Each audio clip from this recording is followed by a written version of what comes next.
যুক্তরাষ্ট্রের তরলীকৃত প্রাকৃতিক গ্যাস সরবরাহকারী প্রতিষ্ঠান আর্জেন্ট এলএনজির সঙ্গে নন বাইন্ডিং চুক্তি হয়েছে বাংলাদেশের। প্রতিষ্ঠানটি বছরে বাংলাদেশে 5 মিলিয়ন মেট্রিক টন তরল গ্যাস সরবরাহ করবে বলে জানা গেছে। 24 জানুয়ারি আর্জেন্ট এলএনজি তথ্যটি নিশ্চিত করেছেন বলে জানিয়েছেন দেশটির বার্তা সংস্থা রয়টার্স। বিস্তারিত লিমা সায়ন্তীর প্রতিবেদনে। যেসব দেশের সঙ্গে যুক্তরাষ্ট্রের মুক্ত বাণিজ্য চুক্তি নেই সেসব দেশে গ্যাস পাঠানোর ক্ষেত্রে মার্কিন জ্বালানি বিভাগ লাইসেন্স প্রদান স্থগিত করে রেখেছিল। তবে 20 জানুয়ারি ক্ষমতা গ্রহণের পর নির্বাহী আদেশের মাধ্যমে এটি রহিত করেন ট্রাম্প, কারণ তিনি বিশ্বব্যাপী যুক্তরাষ্ট্রের গ্যাস সরবরাহ বাড়াতে চান। বর্তমানে বিশ্বের তরলীকৃত প্রাকৃতিক গ্যাসের সবচেয়ে বড় সরবরাহকারী দেশ যুক্তরাষ্ট্র, কিন্তু তারা 2028 সালের মধ্যে সরবরাহের পরিমাণ দ্বিগুণ করতে চায়। বার্তা সংস্থা রয়টার্সের এক প্রতিবেদন বলছে, প্রেসিডেন্ট ডোনাল্ড ট্রাম্প দায়িত্ব গ্রহণের পর এটি যুক্তরাষ্ট্রের গ্যাস সরবরাহের সবচেয়ে বড় চুক্তি। ট্রাম্প ক্ষমতা গ্রহণের পর ঘোষণা দেন দেশটিতে জ্বালানির অনুসন্ধান বাড়াবেন তিনি।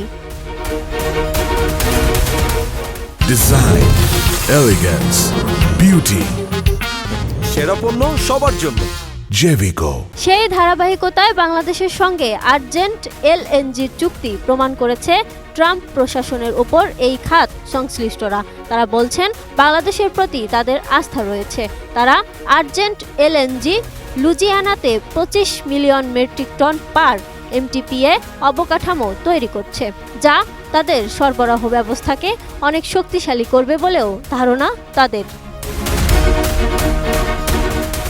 লুজিয়ানার পোর্ট ফোরচনে আর্জেন্ট এলএনজির অবকাঠামো তৈরি সম্পন্ন হলে তারা বাংলাদেশের পেট্রোবাংলার কাছে গ্যাসের কার্গো বিক্রি করা শুরু করতে পারবে বলে জানিয়েছেন।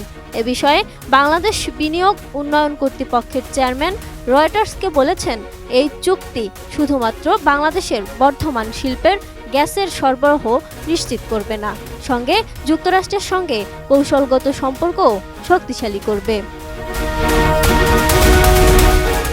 বাংলাদেশ দীর্ঘদিন ধরেই জ্বালানি চাহিদার দীর্ঘমেয়াদী সমাধান খুঁজছে। এক্ষেত্রে তরলীকৃত গ্যাসের দিকে ঝুঁকছে সরকার। তবে 2022 সালে ইউক্রেনে রাশিয়ার হামলার পর বিশ্বব্যাপী যখন গ্যাসের দাম বেড়ে যায়, তখন কম দামি কয়লার দিকে আবারও ঝোঁকা শুরু করে Dhaka. Lima Sayanti, ATN news.